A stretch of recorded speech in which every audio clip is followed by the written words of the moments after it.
Hey guys, as you may have guessed, today we're going to be talking about logic and mocking Christians. But before we jump into that, I want to make sure we all understand what this fallacy called post hoc ergo propter hoc means. Now I know that's Latin, so it sounds like it'd be difficult, but it's really not that bad. In English, it means after this, therefore because of this. Or more simply put, correlation does not equal causation. Here's a quick example of it. In the UK, they have less crime than in the United States, and they also drink more tea than Americans. Now, I suspect all of you would be able to realize that it's not drinking more tea which causes the crime rate to be lower. So we can observe the correlation, that they both have less crime and drink more tea, but observing correlation doesn't prove causation. So just keep that in mind as we watch this next clip. I live in a society where 8 out of 10 people believe in fairy tales, and it affects my life. Can you imagine what a society where 8 out of every 10 people believe in fairy tales like they're true would be like? It would be a society where we have trillions of dollars to spend on our war machine, yet we close down our children's school for lack of funding. It would be a society where we have millions and millions of empty houses, yet we won't let anybody live in them because they can't afford it, because they're not worthy of living in those houses. We hate our fellow human beings so much that we would rather these houses be empty than have people live in them that can't afford it. This is what a Christian nation brings you. How f***ed up can you get? And these are only a few minor examples of the very, very long list of f***ed up things this Christian society has brought us. That's a perfect example of the fallacy post hoc ergo propter hoc. He's no closer to proving that tea reduces crime than he is to proving that Christianity causes any of those things. It could be that people are unable to afford to live in empty houses for factors completely unrelated to Christianity, like say capitalism for instance.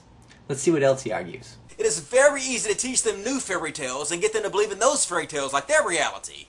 You know, fairy tales like patriotism and consumerism and celebrity worship and politics. Christianity is like the gateway drug of fairy tales. That's a good example of what's called the slippery slope fallacy.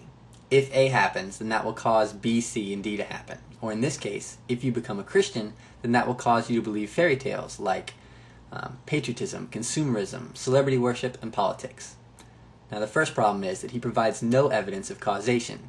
And secondly, it's really easy to provide evidence against causation. One of the most obvious examples would be that I'm a Christian and that you're not going to see me engaging in something like celebrity worship. But let's look at patriotism. Christianity has 2 major rules, and one of those rules is to love your neighbor as yourself.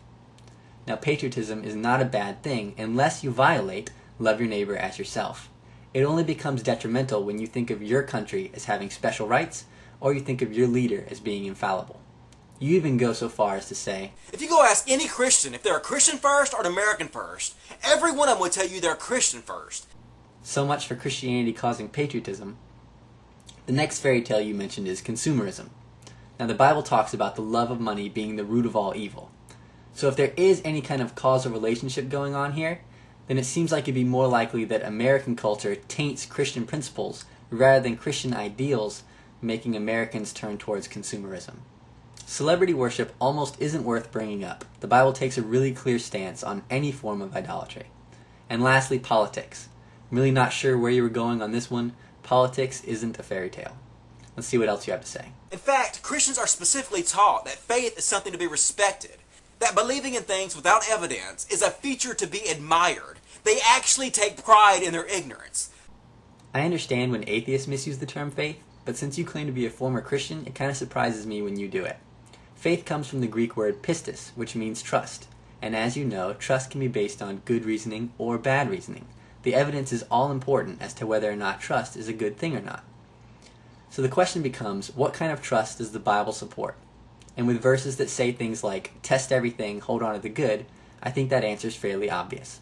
Anyway, if you want to debate about faith, I'll put a link to my video on the topic in the more info section. And I've tried everything I can think of to reach Christians. I've tried to present the evidence and have reasoned, logical debate with them. In all honesty, was what you said earlier an attempt at reasoned, logical debate? It seemed more like an angry rant where you were willing to accept fallacious reasoning simply because it falls in line with your conclusion. I've moved to the only method I found that works. Mocking. So, the post hoc ergo propter hoc fallacy didn't work, and the slippery slope fallacy didn't work, and now you're moving on to a fallacy called an appeal to ridicule. That makes it kind of ironic when you end your video by saying, Logic. If you want this video to be seen or critiqued by more people, then be sure to click the like button. And as always, test everything, hold on to the good.